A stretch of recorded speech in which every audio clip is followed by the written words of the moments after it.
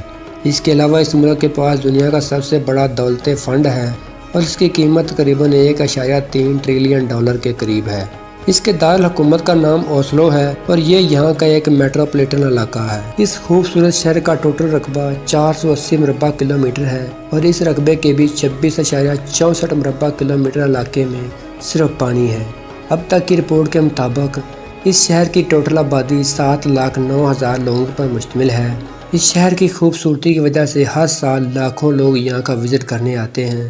اس شہر کی مشہور جگہوں میں اوسلو ہال، جیگ ہومین نیشنل تھیٹر، جربن ٹارگٹ، وکٹوریا ٹریزی اور آکسش فورٹرس، منچ میوزیم، ٹریفکن ٹاور اور ینگس ٹارگٹ قابل ذکر ہیں۔ اس ملک میں کل 98 ایئرپورٹس ہیں۔ اوسلو کا ایئرپورٹ سب سے بڑے ایئرپورٹ کا درجہ رکھتا ہے اور ناروے کی نیشنل ایئر لائن کا نام ناروین ایئر لائن ہے۔ قومی جانور دی موس ہے۔ ناروے 17 مئی کو اپنا قومی دن مناتا ہے، جیسے پاکستان 14 اگست کو۔ 17 مئی کو پورے ملک میں لوگ جشن مناتے ہیں اور اس دن کو خوب انجوائے کرتے ہیں۔ اس کے علاوہ ناروے میں مسلم مسجدوں کی تعداد کافی کم ہے۔ اکثر ناروے میں مسلمانوں پر حملے کیے جاتے ہیں۔ یہ چیز اس ملک کی خوبصورتی کو ماند کرتی ہے، لیکن اللہ رب العزت سے دعا ہے کہ ایسا کرنے والوں کو ہدایت نصیب فرمائے۔ ناروے کی قومی ڈش مٹن اینڈ کیبک سیو ہے اور لوگ اس ڈش کو بہت زیادہ پسند بھی کرتے ہیں۔ جونس گاہر سٹور اس ملک کے پرائم منسٹر ہیں۔ 12 جنوری 2017 میں FM کو اس ملک میں بین کر دیا گیا۔ 2021 میں حکومت نے عوام سے یہ وعدہ کیا تھا کہ ریڈیو کو ملک میں دوبارہ سے لانچ کیا جائے گا، لیکن ابھی تک اس پر کام جاری ہے۔ اس ملک میں پاکستانیوں کی تھوڑی سی تعداد قیام پذیر ہے جو جاب، اسٹڈی اور کاروبار کے سلسلے میں وہاں جا کر اچھے خاصے سیٹل ہو چکے ہیں۔ یہاں تک کہ پاکستانی ناروے کے پارلیمنٹ میں بھی انٹری لے چکے ہیں اور عورتیں اور مرد پارلیمنٹ کا باقاعدہ حصہ بن چکے ہیں۔ شاباش پاکستانیوں۔ تو معزز دوستو، یہی تھی ہماری آج کی ڈاکومنٹری فلم۔ امید کرتا ہوں کہ آپ ہمیشہ کی طرح اس ویڈیو کو بھی دل کھول کر لائک اور شیئر کریں گے، اور نئے آنے والے دوستوں سے ایک گزارش ہے وہ چینل کو سبسکرائب کر لیں، کیونکہ ہمارا یہ سفر کافی آگے تک جانے والا ہے۔ اسی کے ساتھ اس ویڈیو کو یہیں پہ ختم کرتے ہیں۔ خدا آپ سب کا حامی و ناصر ہو۔ اللہ حافظ۔